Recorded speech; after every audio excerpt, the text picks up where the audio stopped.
Gary Swing is the Green Party candidate for District 1 U.S. Congress here in Colorado. And I'm Bob Kinsey, who is the U.S. Senate candidate from the Green Party in Colorado. And joining us is Frank Atwood from the Libertarian Party of Colorado. The Green Party has sweat, blood, spilled blood, actually, in attempting to get past a piece of legislation which allows local elective bodies like counties and cities and towns to hold a different form of election from our normal two-party winner-take-all election where you have to get 50% to win. And that law has actually been passed, and we can experiment with a number of different kinds of voting from just the winner-take-all 50% kind of voting.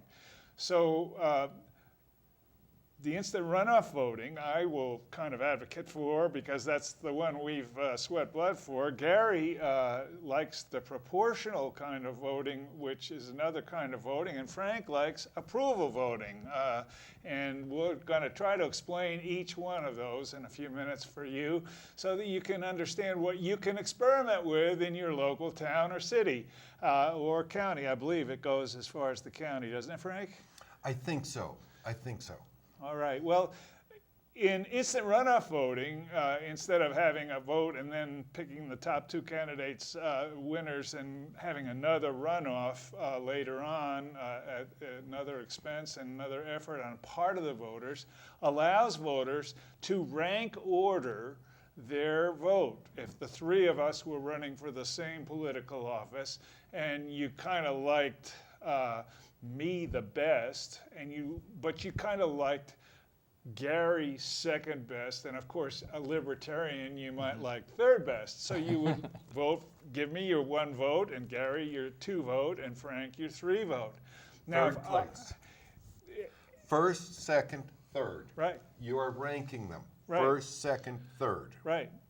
Well then, let's say Bob Kinsey gets the least number of one votes. So, boom, I'm out of here, and all the people who voted for me won have their twos and threes distributed among these two candidates here, and whoever then had the highest number of votes after those were distributed would be the winner. But everybody would have the opportunity to record their vote for their favorite candidate and second favorite and third favorite so that it became clear that three different positions might be represented and the voters would be able to show their support for those three positions or rank order them. So that is called instant runoff voting. Tell us about proportional voting, Gary. The national platform of the Green Party in the United States supports instant runoff voting for single winner offices, executive offices such as president or governor, but it supports proportional representation voting systems for legislative offices, such as state legislature, Congress, city council, or various boards like county commissioners. Proportional representation voting systems are used in most democratic republics around the world to provide for fair and diverse representation of a voting population. The basic idea behind proportional representation is that everybody has the right to representation, but decisions are by the majority. So in systems where you have proportional representation, each party or candidate gets representation in the legislative body according to their share of the vote. So let's say that the Green Party in Colorado gets 5% of the vote for the state legislature. Instead of the system we have now where we would have no representation, we would have 5% of the seats in the state legislature. There are many different systems of proportional representation that can be used. The most common system is that each party presents a list of candidates. And some of the lists are closed lists, some of the lists are open lists, depending on the system. In a closed list, you just vote for the party, and your vote is counted for a pre-selected list of candidates chosen by the party in the order in which they select them. So if the Green Party can elect 5 members from their list based on their vote count, the first 5 people on the closed list would be elected to the state legislature. This is different from winner-take-all voting systems, which include instant runoff voting and approval voting, they're still winner-take-all voting systems because only one candidate wins a seat. In this system, you have many different parties represented. A party list can also be open, which means that the party has a list of candidates they present, but you can choose among the candidates within the list. You can vote for an individual candidate or multiple candidates, and you can do this with a ranked choice voting system within the party list system. And then your vote helps to rearrange the order of the list of candidates to help someone else get elected. As I mentioned, you can combine this with ranked choice voting, of which instant runoff is a method. But instant runoff voting is in a single-member district. If you used ranked choice voting in a multiple-member district, it's a form of proportional representation. For instance, for city council Right. or for state legislature, Yeah. where ultimately you end up with, in Colorado legislature, 100 members and, 65 representatives and 35 senators, I think is the way it's divided. Right. So in each of those bodies, according to the percentage vote, the senators and representatives would be distributed in that body according to that percentage. That's right. And you can do regional lists so that you don't have to have a district of 65 people, say, for the State House of Representatives. You can have districts of magnitude of 5 representatives and then combine the lists statewide so that you have proportional distribution across the state. And each party is allotted their number of seats. Single transferable vote is typically used as a ranked choice voting system for proportional representation in smaller magnitude districts, such as 5 to 9 seats. So for example, you have a city council with 9 members. With instant runoff voting, you would still have them run in single member districts, and you'd need the majority vote to get a member elected.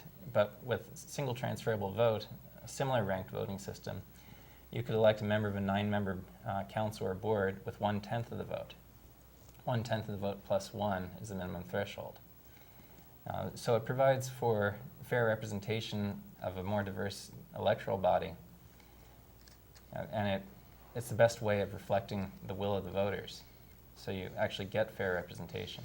And then they get to fight it out and try to debate. And yeah, I mean, if we Right. had 3 parties represented, say we had a Democrat and a Libertarian and a Green on the city council, then we would be forced really to consider what would be best for the city rather than Right. how the party can keep power, and that might encourage real in-depth discussion of the issue and rational decision-making Right. by having a wider range of representation. With proportional representation, you would build coalitions around particular issues. Yeah, The Greens might work with Libertarians on certain issues. We might work with the Democrats on other issues.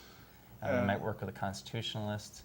yeah, depending on the issue, right. Right. Frank, tell us about this approval voting and how it differs from the two we talked about. I think before I go into approval voting, I think as third-party members, we recognize that typically in the current election system, third parties sabotage their philosophical allies. Both major parties dread third-party surfacing. And what happens is that there ends up being too many spoilers, too much sabotage, and not enough civility, because it becomes an ugly two-party fight rather than the ability to expand beyond just a dichotomy. In approval voting, the voter is allowed to vote for more than one candidate. On the instructions, you remove the vote for only one restriction. This allows you to vote for more than one candidate if you so choose.